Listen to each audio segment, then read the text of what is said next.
তাই তো শোনাতে চাই আমি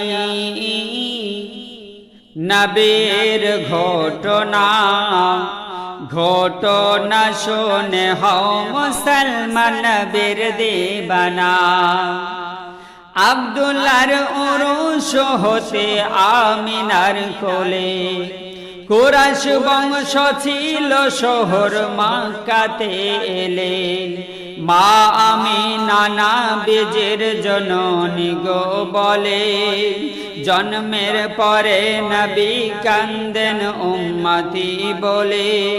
তুমি দয়ালু, তুমি দাতা পরওয়ারে দিগার, যত উম্মত আছে আমার কিছু গুনাহগার। তোমার দয়া না পেলে তারা হবে না কুপার। আমার নবীর ওসিলাতে সব করে দিও পার। মা আমিনার কোলে হুজুর সাল্লাল্লাহু তাআলা আলাইহি সাল্লাম শুয়ে আছেন। আল্লাহর হাজার হাজার ফেরেশতারা হুজুর সাল্লাল্লাহু তাআলা আলাইহি সাল্লামকে দেখার জন্য ছুটে আসেন। তাই কবি নিজের ভাষায় বলেন, মা আমিনার কোলে ওগো নূরের বাতি জ্বলে, ফেরেশতারা ছুটে আসে দেখতে দলে দলে। মা আমিনা আমার দুঃখে দুঃখিত হয়ে ঝরঝর করে কান্না করেন। নবী মুস্তাফার দাদা আব্দুল মুত্তালিব, হযরতে আব্দুল মুত্তালিব এসে বলেন, মা আমিনা তুমি আর কান্দিও না মা, তুমি যখন কান্না করো আমার অন্তরটা চূর্ণ বিচূর্ণ হয়ে যায়। মা আমিনা তুমি আর কান্দিও না মা। মা আমিনা বলে, আব্বা গো, পেটে যখন বাচ্চা ছিল তিনার পিতা দুনিয়া থেকে চলে গেল। আব্বা গো, আমি এখন এই বাচ্চাটিকে নিয়ে আছি। আমি যখন এই বাচ্চাটিকে দেখি আমার অন্তরটা ঠান্ডা হয়ে যায়। আমি যখন এই বাচ্চাটিকে দেখি আমার অন্তর কলেজাটা ঠান্ডা হয়ে যায়। আব্বা গো, আমি এখন এই বাচ্চাটিকে নিয়ে আছি। হযরতে আব্দুল মুত্তালিব বলেন, হে আমিনা শোনো, তোমার বাচ্চাটিকে তুমি একটু আগলিয়ে রাখিও মা। ইহুদি নাসারা এদিকে ওদিকে ঘোরাফেরা করে, তারা যদি সুযোগে পায় তোমার ছেলেকে শেষ করে দেবে। ইহুদি নাসারা এদিকে ওদিকে ঘোরাফেরা করছে, তোমার ছেলেকে একটু আগলিয়ে রাখিও মা। মা আমিনা যখন এই কথাটি শুনলেন তিনি আরো ভয় পেয়ে গেলেন। মা আমিনা প্রথম থেকে দুঃখিত ছিলেন, আবার শোনার পরে আবার তিনি কান্না করতে শুরু করলেন। বলে, আল্লাহ গো, আমি এখন ছেলে মানুষ অবস্থা, আমি এখন কোথায় যাব? আমি কোথায় গেলে এই ইহুদি নাসারার হাত থেকে মুক্তি পাবো? আমার আল্লাহ পাক, আল্লাহ তাআলার হাবিব রাসূল পাক সাল্লাল্লাহু তাআলা আলাইহি সাল্লাম আমার মা আমিনার কন্দন দেখে, মা আমিনার কান্না করা দেখে আল্লাহর দরবারে হাত উঠিয়ে দোয়া করতে লাগলেন, আল্লাহ গো, ও মাবুদ, মা আমিনা আমার ভয় পেয়েছে। ইহুদি নাসারারা এদিকে ওদিকে ঘোরাফেরা করে, এই জন্য মা আমিনা আমার কন্দন করতেছেন। মা আমিনার কন্দন আমি আর সহ্য করতে পারি না।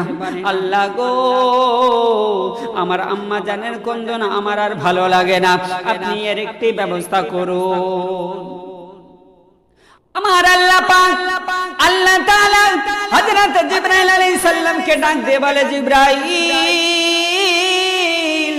যাও যাও আমার মেহবুবের কাছে চলে যাও, যাওয়ার পরে একটি তুফানের ব্যবস্থা করো। তুফান শুরু করে দিও। তুফান শুরু করে দেয়া হলো।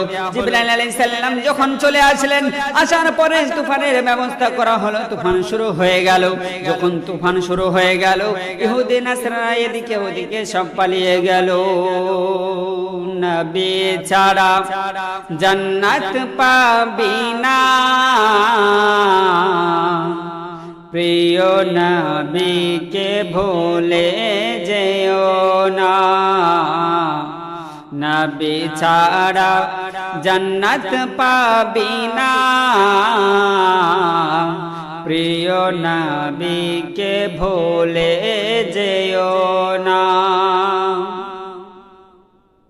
নবী যখন মায়ের পেটে, বাবা গেলেন ব্যবসাতে, যখন মায়ের পেটে, বাবা গেলেন ব্যবসাতে, ফেরার পথে আসার পথে ফিরে এলো না, স্বামী হারা হলেন মা আমিনা। নবী ছাড়া জান্নাত পাবি না, প্রিয় নবীকে ভুলে যেও না। কবে হবে নবী তোমার দেখা, রয়েছি অসহায় যে একা। কবে হবে তোমারি দেখা, রয়েছি অসহায় যে একা। আমাকে আর দূরে রেখো না, ডেকে নাও গো সোনার মদিনা। নবী ছাড়া ভালো লাগে না,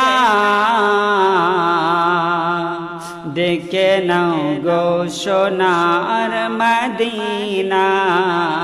তাই নবী ছাড়া জান্নাত পাবি না, প্রিয় নবীকে ভুলে যেও না।